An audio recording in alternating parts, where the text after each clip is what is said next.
Beno dans la matinale toutes les semaines. Betke solo la membre et député.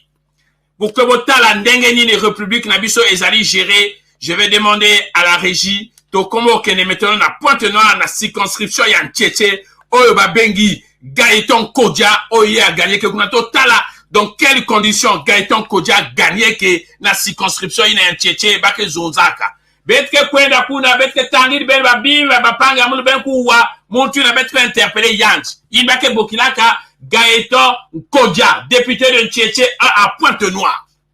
Nakolaki Sabino, Nayebi Sibino, toutes les semaines, un député passera ici, pour expliquer Bino pour que Boyeba.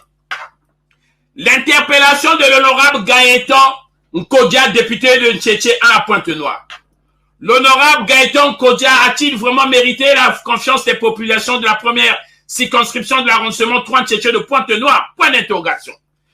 À la matinale, nous allons vous donner des éléments de réponse sur sa légitimité ou la crédibilité de M. Gaëtan Kodja comme député de Ntchétché. Je vous signale que il avait triché, il avait échoué, mais le Parti congolais du travail y est imposé qu'il y ait Azala député. Je vais vous expliquer Magouyo Basalaki.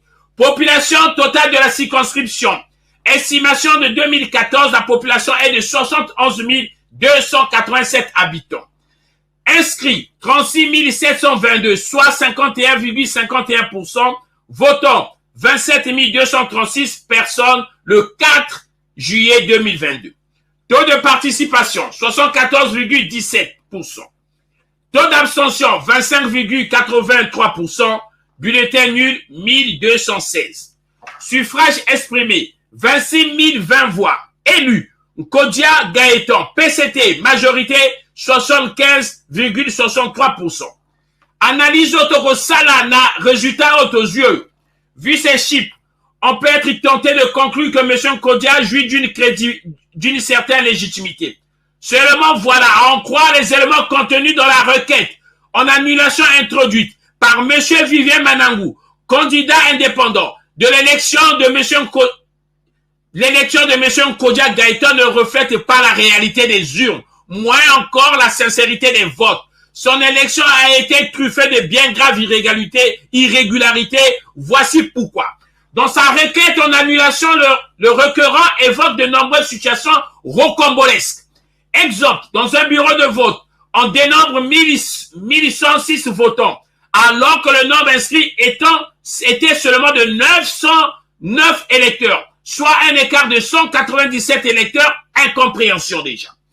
Un autre exemple qui fait froid au dos. La force publique vote avant les civils.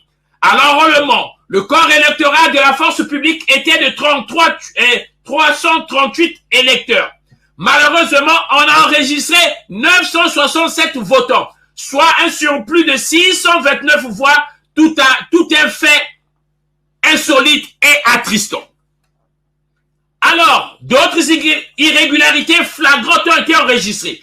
C'est le cas de la rétention des formulaires officiels par la CNEI locale et la non-publication des résultats après dépouillement, comme prévoit l'article 99 de la loi électorale.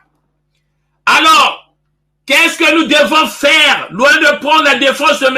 Vivien Manangou, on est tout de même en droit de se demander sur la base de quel argument juridique la Cour constitutionnelle a débouté le requérant vu la pertinence de son dossier et étant donné que le candidat incriminé n'a pas fourni les éléments à décharge. Voici quelques recommandations. Yina, tournons la page Congo, Yina TLP Congo, Inike, Fondation Yayi, Kenouanina Kamambu Yaboala Beto, Yangona vous demander, dans la Cour constitutionnelle, de rejeter tous les documents, procès-verbaux, fiches, etc., ne portant pas de signature de toutes les parties prenantes aux élections quand même.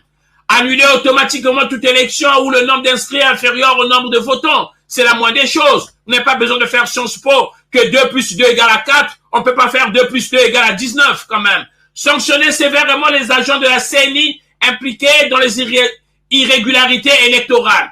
Bon, on a le gouvernement doit au moins nous fixer le taux de participation conditionnant la validation d'une élection. Si ce seuil n'est pas atteint, l'élection doit être invalidée. envisager la refonte totale du fichier électoral avec introduction de la biométrie. On essaiera de le réclamer ici. Rendre obligatoire l'application de l'article 99, recommandant la publication des résultats après dépouillement. Rendre obligatoire l'affichage des résultats devant chaque bureau de vote dès la fin des opérations électorales. Peut-être demander maintenant au Parlement d'adopter une loi qui contienne une disposition relative à l'invalidation d'une élection lorsque le taux de participation soit le seuil doit être fixé, qui n'a pas été atteint. Abroger la loi autorisant le vote par anticipation des agents de la force publique. Redéfinir le découpage électoral afin de garantir une égale représentativité de tous les fils et filles du Congo à l'Assemblée nationale. Ah, Nangé Mouyibia Nkodia Gaëtan, le tricheur, tu n'as pas voté, tu n'as pas été élu, tu as triché. Ça, il faut le savoir. Il faut discuter quotidiennement, car cela ne tienne, malgré que tu es illégitime. Il faut qu'on ait discuté quotidiennement et obligatoirement sur la question de légitimité des élus avec les populations lors des descentes parlementaires. Il devra aussi se poser avec la pertinence nécessaire tous ces problèmes de gouvernance électorale enregistrés ces 20 dernières années dans la circonscription au niveau de l'Assemblée nationale. Beno la population Beno. Toujours soulever le problème de la gouvernance électorale en général et de la légitimité des élus, en particulier, s'inscrire sur les listes électorales en vue de se faire établir une carte d'électeur et pouvoir voter le moment venu. Exiger aux députés des explications ou des informations sur le processus du nouveau découpage et de la fixation du nouveau quotient électoral.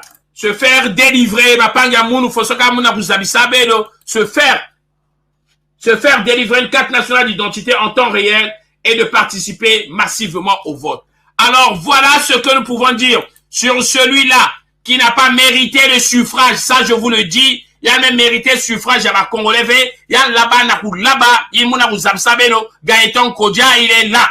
Gaëtan Kodia. Il le représente, c'est lui le représentant du Parti congolais du travail de la Pointe-Noire. Ni Yann, du représentant à Bao. Mouyibi à Bao, il y a Parti congolais du travail. À l'élection présidentielle et législative, on a vu, Bantumel la Kisabeto, Banancheche, ba voté Venge, Zaba Yao, Naïtouange, l'un qu'on a Tambulaka, il faut que Zaba, Tinge Yiba, na Yiba, tu as volé, et c'est pour cela, comme les membres parti qu'on travaille, ba me voter, Nge Boubia, Nge député, attaque Kimia la Salavi. Même à descente parlementaire, na Beno Kaka Mbongo, Beno Kona Bassam Bongo, na Kusumba vote, Mambu ne faut ya mani.